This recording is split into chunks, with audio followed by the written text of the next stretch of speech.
And now, this session will be special. We're going to have a live demo. And isn't it amazing that we're living in the times where dog robots, equipped with the scanners, can really navigate the space and really capture the high-precision 3D scans. And I'll just shut up at this point, and I'm going to welcome on stage Johannes Hotz and his incredible pet. Let's give it up for them.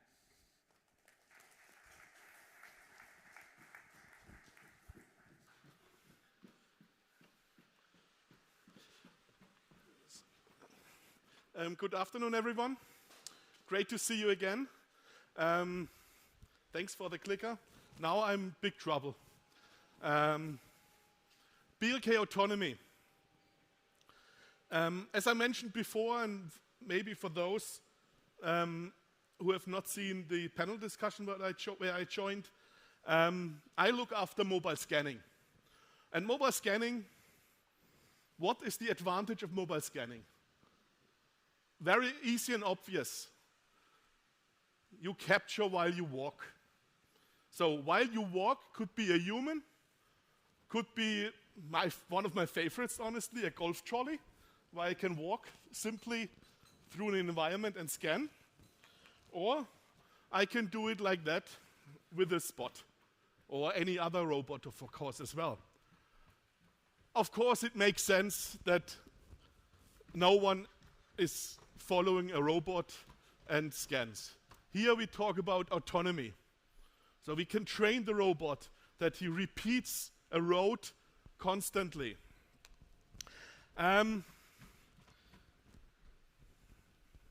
Oh, wrong side. Stupid. A 3D laser scanner equipped with 360-degree cameras can not only scan the environment, the cameras can not only colorize the point cloud, they will also allow to make a walkthrough. Here, this is a video we done in a Hexagon Lab, a production location we have. It's always hard to get videos out of production locations, so we took our own one.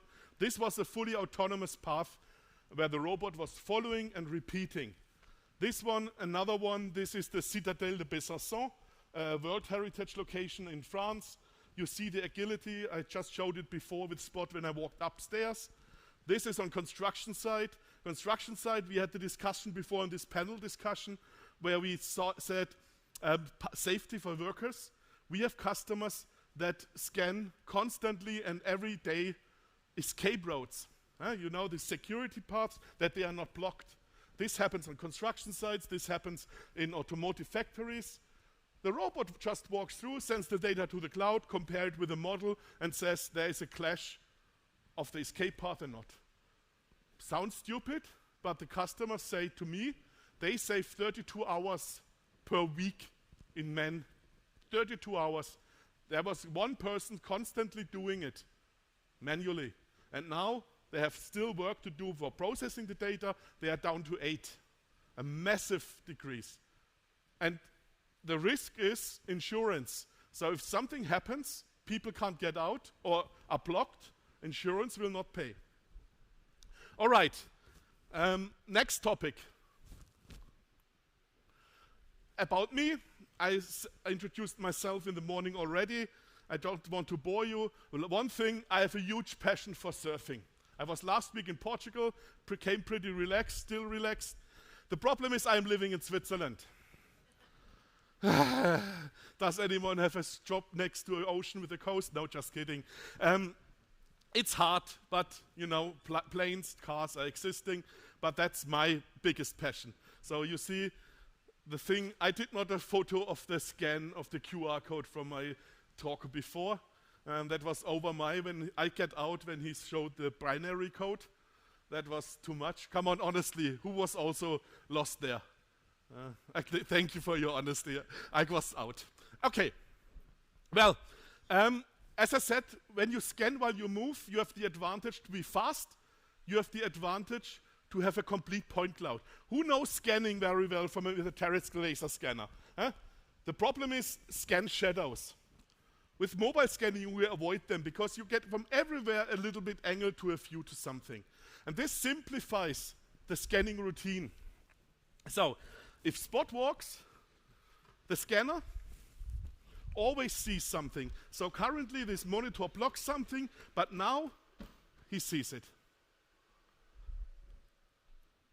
Next one. As I said before, the scanner what we are utilizing on Spot has big advantages. So it's not only on Spot, but I have to admit, 40%, 45% of all BLK ARCs sold are equipped on a Boston Dynamics Spot. In the panel discussion, there was a question, how many construction sites are constantly scanned with Spot and the BLK ARC? I'm aware of currently 25 in mainly Europe, Malaysia, big gigafactories, and in the US. So 25, that's the answer, what are currently daily scanned. It's not huge, but it's a start. Then you can put it on a pole. I did a very nice scan in a sewer, in a sewer, where I used this manhole. Very good, interesting. We have quite a few customers who put the ARC on a boat.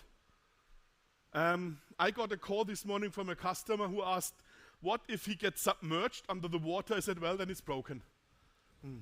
So on the boat, be aware, submerging will not be good for the scanner. But you can put it on the pen, on the backpack, and then walk through an environment, revealed robots, shaft scan, or my favorite scan card. But let's go back to this robotics. Why using robots for laser scanning? This setup, the Boston Dynamics Spot, the core I/O, so the brain, the ARC is about 170, 180,000 euros. So it's not cheap. But why do you want to utilize that one? What is the benefit? The benefit is, in one case, autonomy. You do teleoperation or remote control, like you do it basically with a toy. So you have cameras that show you where you walk. It shows me here on the display. You have the option also to see the point cloud live. That's what we are releasing in our app in the next days. With that, you have the depth information. But why do you want to remote control a robot? You want to remote control a robot in an environment that is dangerous for a human. I always give the example, a contaminated area of a nuclear power plant. Obviously, difficult for humans. Unfortunately, I'm not allowed to share you the data. We are about 40, 50 power plants which are daily in operations with Spot and ARC and a gamma radiation sensor. Here, this is a tunnel from a mining. And in mining, for example, it's sometimes very dangerous for humans because the ceiling is not reinforced. So rock falls. So there you send the robot in and you control him from a safe location.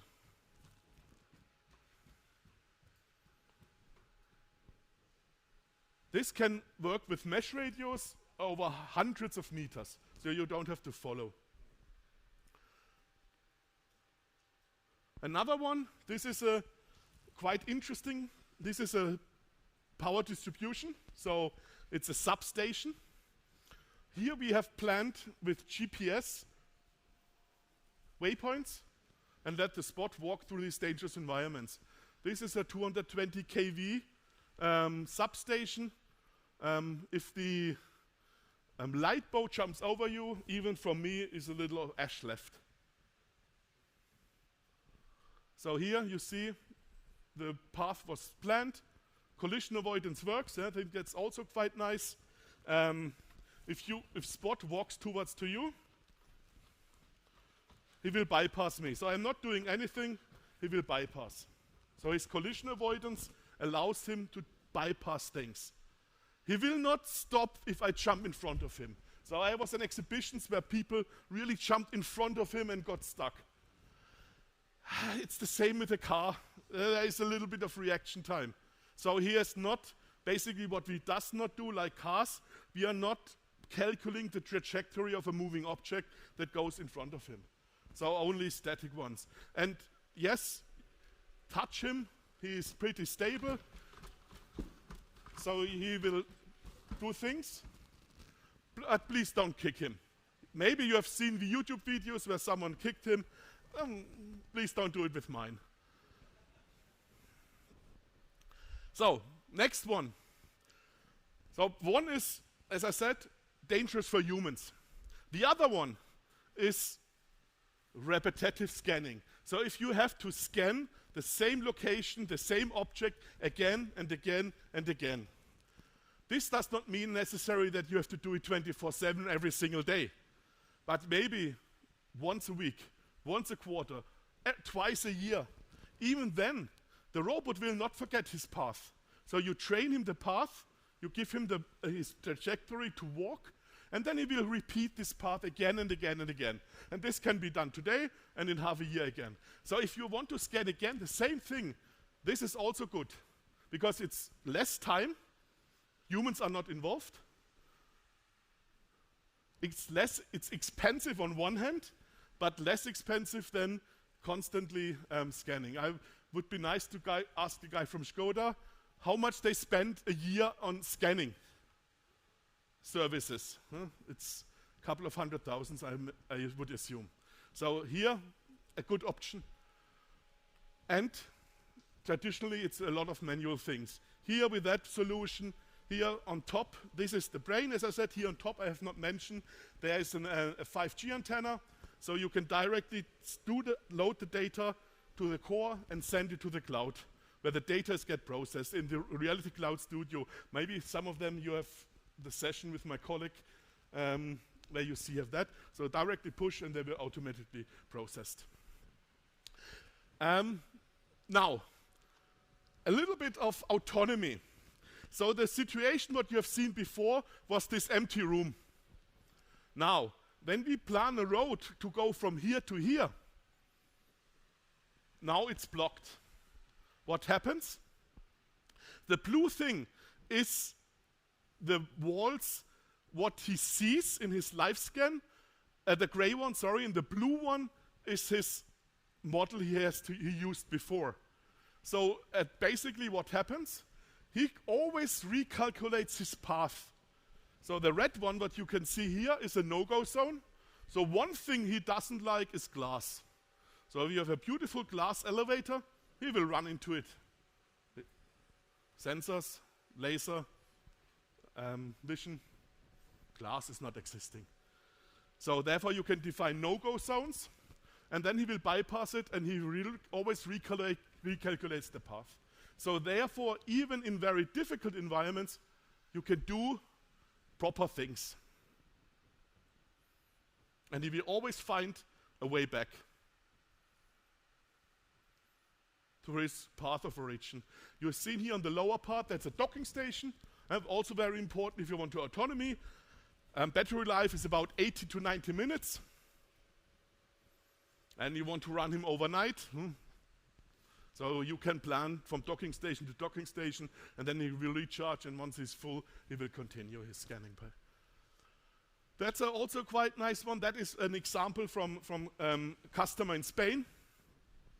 They do night scans, construction site, and they want to compare progress, and they also want to compare the as-built status. So is the model matching with the reality, or are there deviations on the pillars?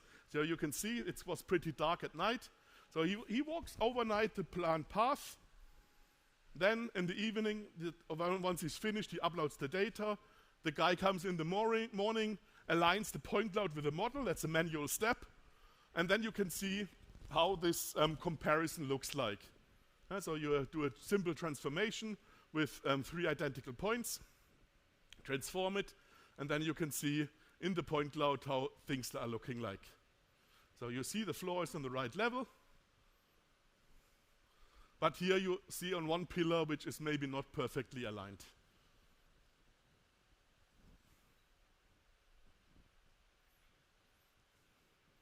So this is the green one, the gray, the orange, and the pink one you will see later deviation element where it misses the difference to the blend model. Next one, facility management. One of the key elements is to constantly update the digital twin of your facility. For that, people, and this is for example a customer in the automotive, they scan twice a year the production halls. For that they bring the Spot into the facility, they have the docking stations placed, and then it will take them about a week to scan one big production hall, and then they move to the next one, to the next one, to the next one, and basically once they are finished in the locations, for example in Germany, they start again in the next one. Big time savings. Big time savings. This is a chemical plant, again fully autonomous scanned. Unfortunately the video is a little bit cracky here.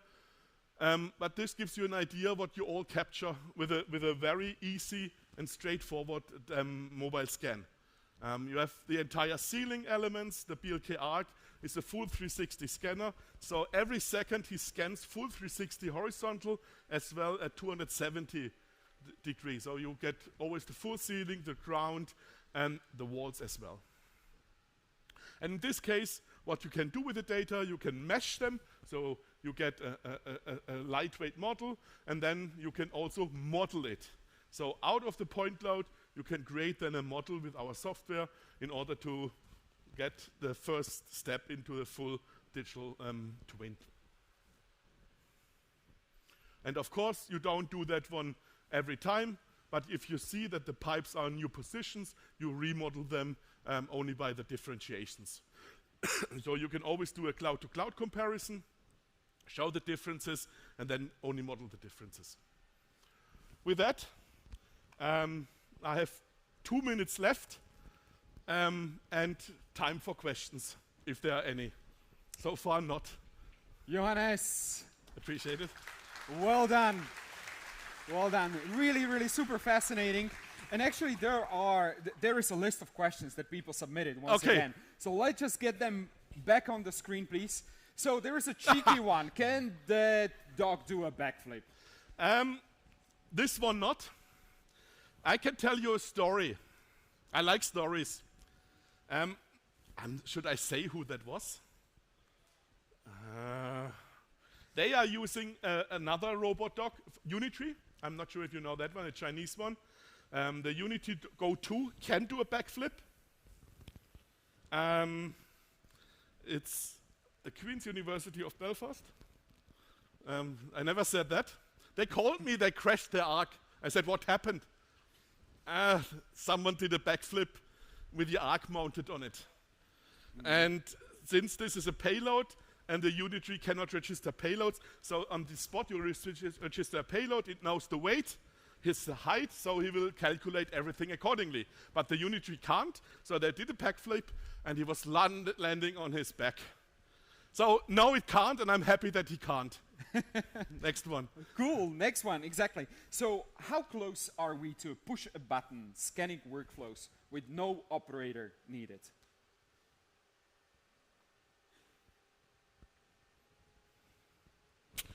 Good question. I would say once the Spot knows the path, we are pretty close. So to get a mesh or final point cloud out of it, it's existing almost. Really, just a little click. The challenge is, as of yet, that Spot needs to know the environment he will walk. In robotics, there is one synonym which is called exploration. So I would send Spot in here, start scanning, and once you are finished, tell me. This is exploration, so he will explore the path around the entire building. People say my lawnmower can do it. Yes, but I don't want to scan stupidly wrong things the whole time. The lawnmower has fuzzy logic, so he drives forward, backward, and finds the path. He knows the boundary and gets it. But we want to have intelligent scans. We have proper sites. So this is a little bit tricky. So once he knows the location, we learned the path. From there, we are pretty close to one push button. The other one is a little bit more tricky. Got it. Let's take one more question. Is it possible to use this robot to scan dilapidated buildings, somewhat dangerous for people? My English is not that good. Dilapidated means? I think it's somewhat dangerous for people. Anybody who wants to elaborate on that? Is it close to collapse? Perfect. Reclining. Okay. Yes, absolutely. Again, a story. 6 seconds. There was a big fire in Germany, in Essen, where a whole apartment complex was burning down. No one was allowed to enter. Luckily, no one died, but 120 people lost their homes. So the static boys, the structural engineer said no one can enter. So we went in with Spot, with the police, and we did the scan of this entire ruined, burned down building. So yes, absolutely, you can go there. You need mesh radios for long range communication, but if you have that set up, no problem. Can you talk about money, Johannes? The very last one. What is the ballpark cost, full-time deployment, or service-based per square meter based? Can you reveal the cost? Square meter, no idea.